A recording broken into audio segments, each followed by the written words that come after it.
Bom, gente, eu vou falar hoje sobre anestesiologia veterinária, tá? Eu sou Ruth Rodrigues, estou no 5º período da medicina veterinária.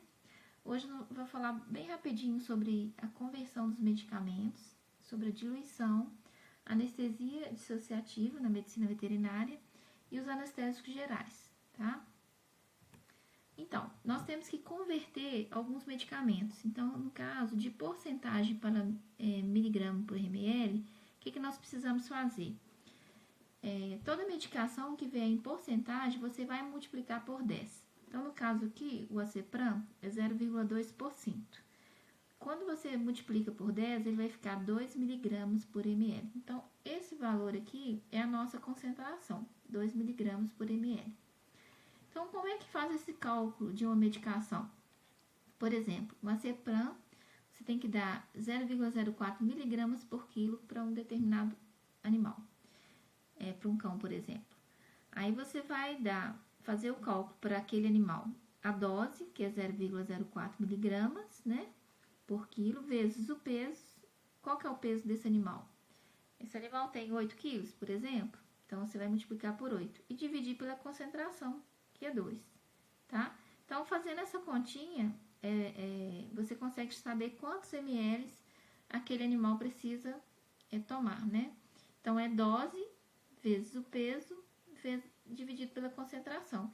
Por isso que tem que fazer essa conversão aqui de 0,2%, você chegar em 2 miligramas por ml.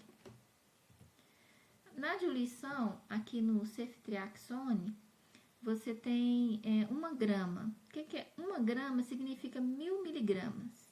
Então, geralmente, é diluído nesse medicamento 10 ml. Então, como é que vai ficar essa concentração para você fazer o cálculo depois? Vai ser 1000 miligramas dividido por 10 ml. Vai ficar 100 miligramas por ml. Então, a concentração final aqui é 100 miligramas por ml. Então, se você for fazer a conta de quanto que o animal tem que tomar, você vai pegar qual que é a dose indicada para esse medicamento, multiplicar pelo peso e dividir pela concentração, que é 100 miligramas por ml. Nesse caso aqui, que são as unidades internacionais por ml, é um pouco diferente, mas nem é tanto usual, né? No caso aqui é o exemplo do pentabiótico. Ele vem com 1.200.000 unidades internacionais por ml. Então, geralmente, a indicação é diluir esse medicamento em 3 ml. Então, vai ficar 400.000 unidades internacionais por ml. Então, fazendo os cálculos, você vai ter qual que é a dose indicada para aquele animal, né? Vezes o peso do animal, dividido pela concentração. Qual foi a concentração? 400.000 unidades por ml.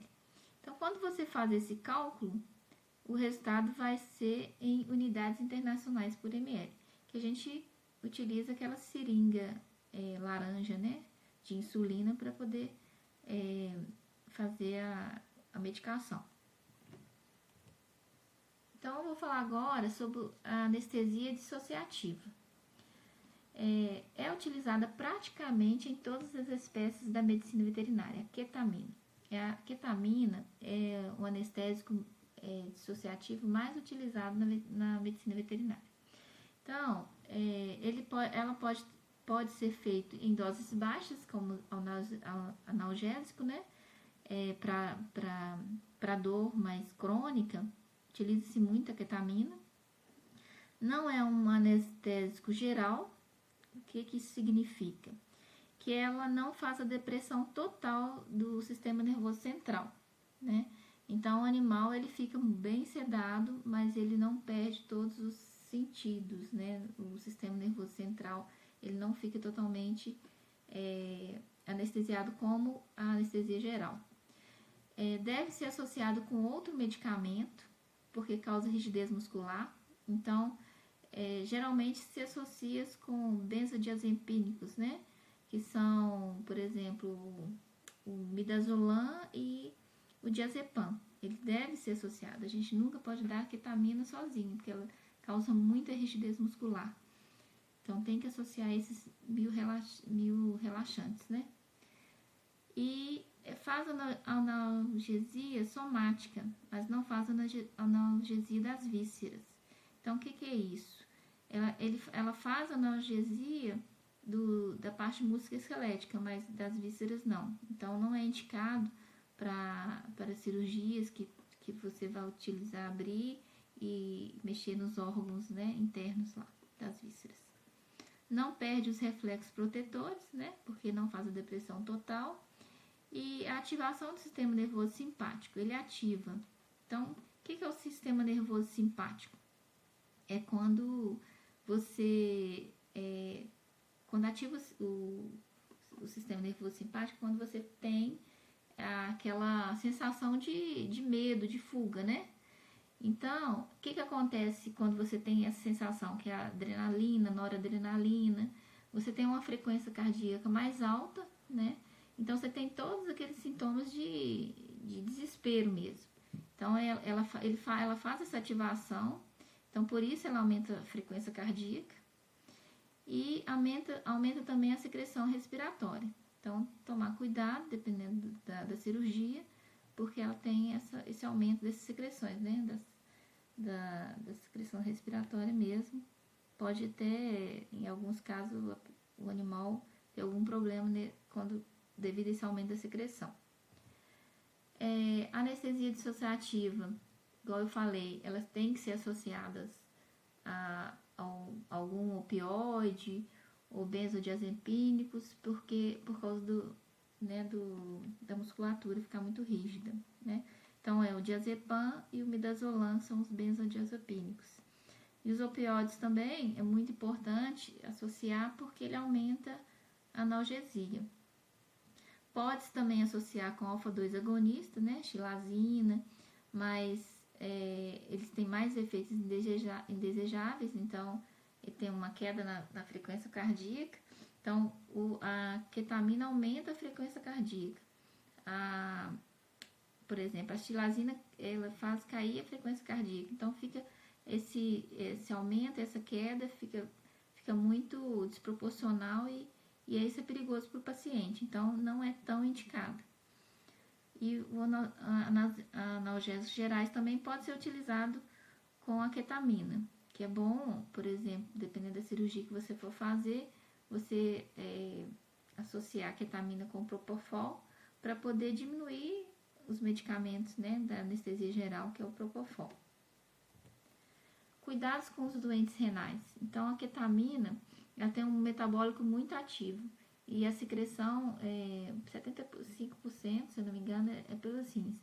Então, tem que ter cuidado, caso tenha necessidade de fazer alguma cirurgia em doente renal, precisa hidratar muito bem esses animais, principalmente o felino, que ele realmente tem mais problemas aí com o sistema, no caso dos rins, né?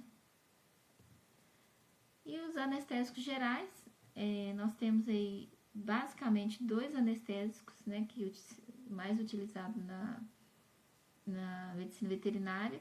O tipental é um anestésico que utilizava-se muito antigamente, mas hoje não é tão utilizado mais. Até coloquei um X aí, mas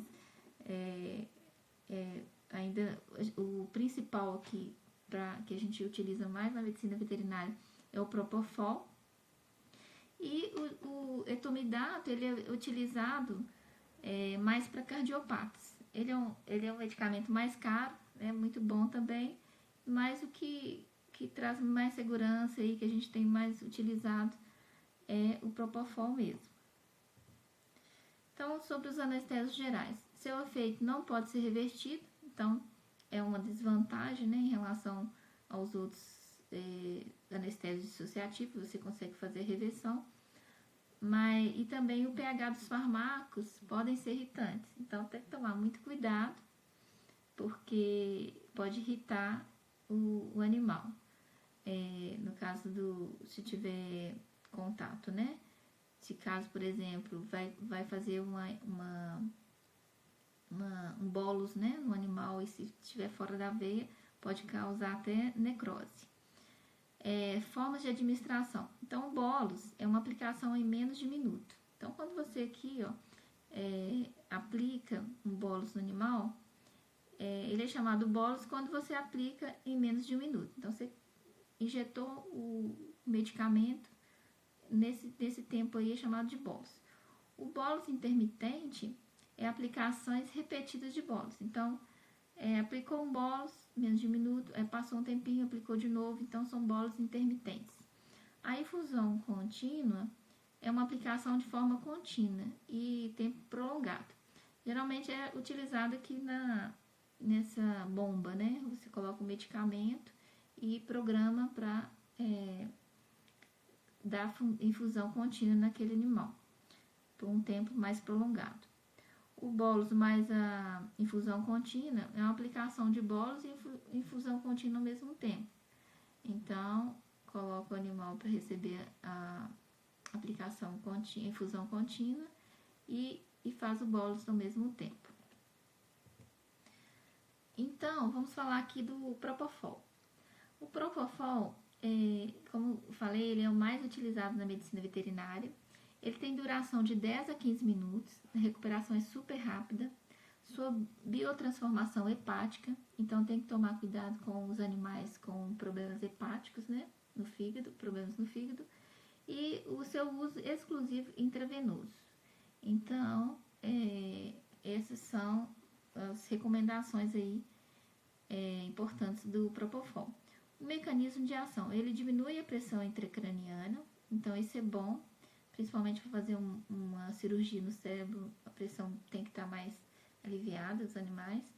Ação anticonvulsivante, então para aqueles pacientes que têm convulsão, o Propofol é bem indicado, porque ele ajuda aí, né, anticonvulsivante. Não libera histamina, também é muito importante, porque a histamina ela gera um processo inflamatório, né, que traz várias consequências. E reduz a frequência cardíaca. Faz broncodilatação, ou seja, ela aumenta, dilata os brônquios, né, no pulmão, então isso ajuda na respiração e pode fazer apneia. Então, tomar cuidado, porque ele pode também causar apneia. Mas é um excelente medicamento aí, que é o mais utilizado. O etomidato é um medicamento mais caro, ele geralmente é indicado mais para os cardiopatas, né? Ele deixa a musculatura muito rígida.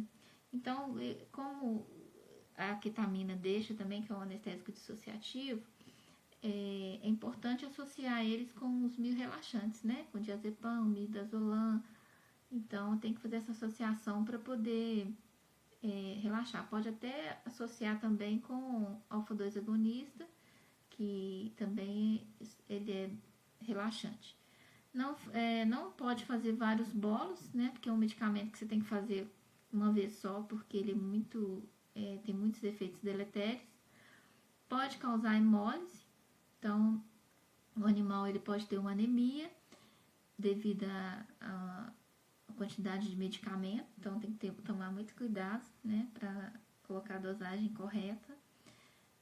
A duração dele é ultra curta, então é bem rápida, como o Propofol também. A recuperação também é muito rápida. É um medicamento bem semelhante ao Propofol, porém tem essas particularidades aí. E o mecanismo de ação, ele reduz o fluxo sanguíneo, como o Propofol também faz, e reduz a pressão intracraniana. Como eu disse, ele tem muito menos efeito cardiovascular, então é muito indicado aí para cardiopatas graves, né? Se o animal tiver um leve problema, não tem problema usar o Propofol, mas no caso, em situações graves, deve-se usar o etomidato. Então é isso, gente. Agradeço aí a atenção e bons estudos.